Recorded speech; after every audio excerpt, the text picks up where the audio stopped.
Everybody have a seat. I think I broke the microphone.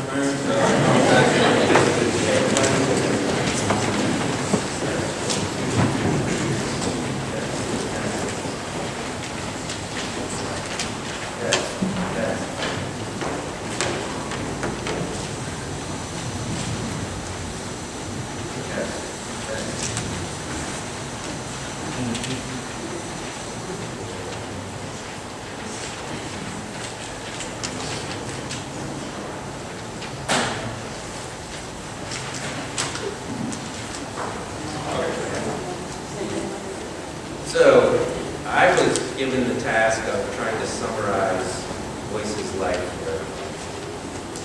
So how do you do justice when trying to summarize almost 90 years of well-lived life? I'm not sure it can be done.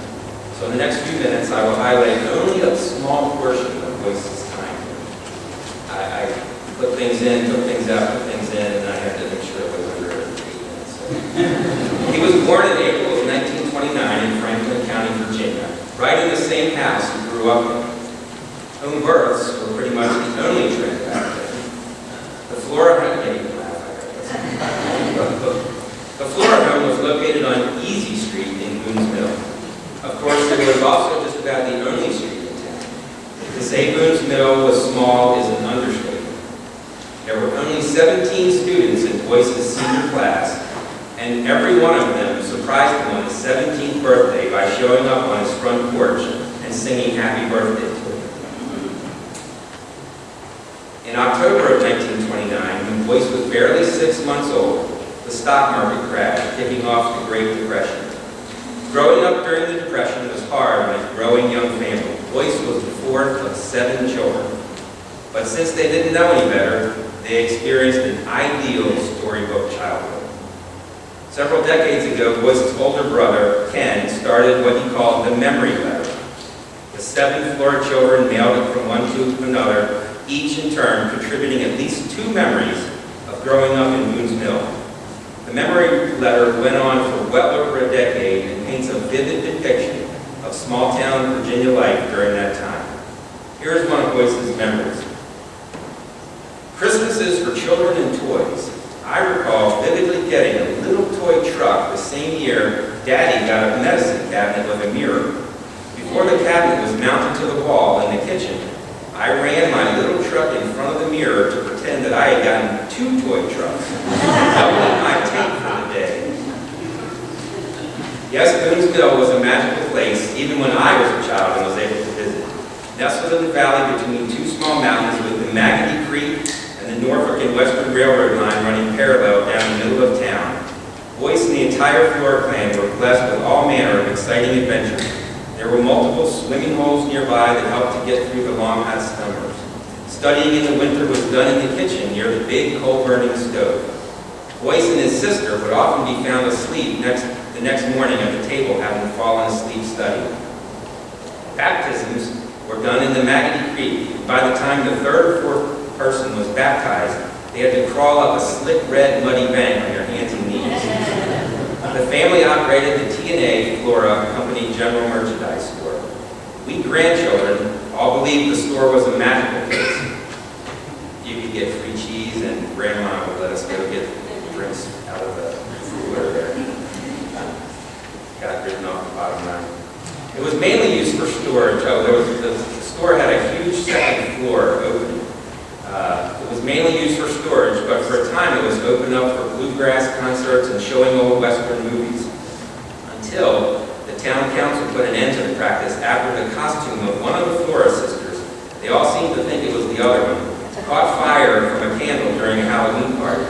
There was only one exit from the second floor, so tragedy was averted and all the Floras right over. Here is another one of Boyce's additions to the memory letter.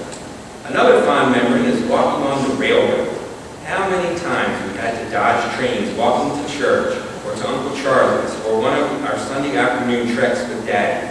Never could quite figure out then why Mom always stayed home.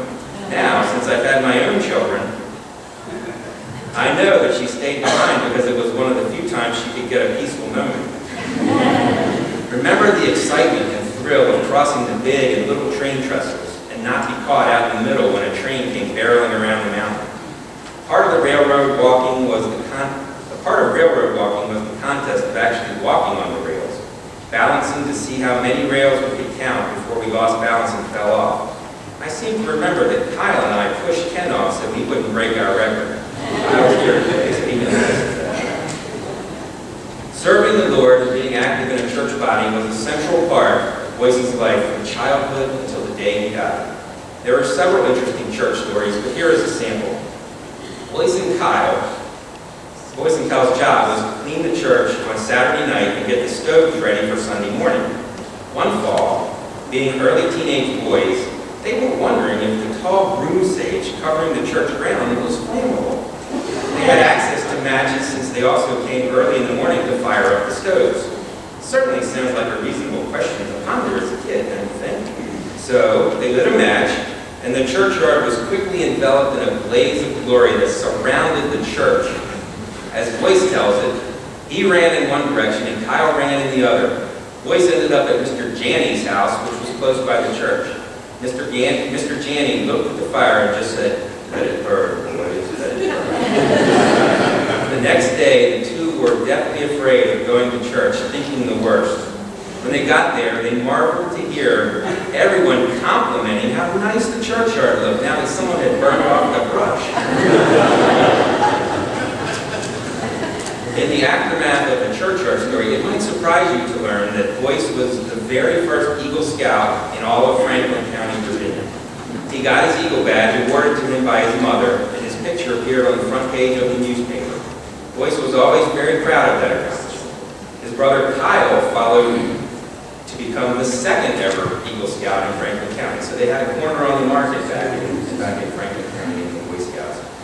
Boyce went to college at Roanoke College and served in several key leadership positions, including editing the Acadie School paper, which I think there was some pictures up there earlier. He got his, after graduating from college, he joined the Army and went on to become a public affairs officer at Camp Pickett, Fort Lee, and a few other locations. After his military service, Boyce met the love of his life, Betty Jean Turner. According to Boyce, they were introduced by his former girlfriend, who also happened to be Jean's hairdresser at the time, and also happened to be the sister of Kyle's future wife.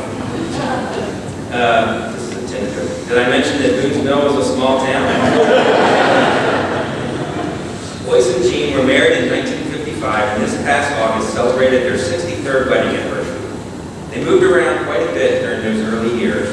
They were in Welch, West Virginia, a town Jean dislikes intensely to this day. I was going to say hate, but I thought that was... When their firstborn son, Kevin, died shortly after birth. The tragic loss of a child can utterly destroy a marriage, but through their abiding faith in the living God, Boyce and Jean's marriage grew stronger and demonstrated to all what true commitment is. For decades, Boyce would remember Kevin's birthday by giving Jean red roses. A little over a year after Kevin's death, little Jeffy came along. He was followed shortly by a new little brother, Tim.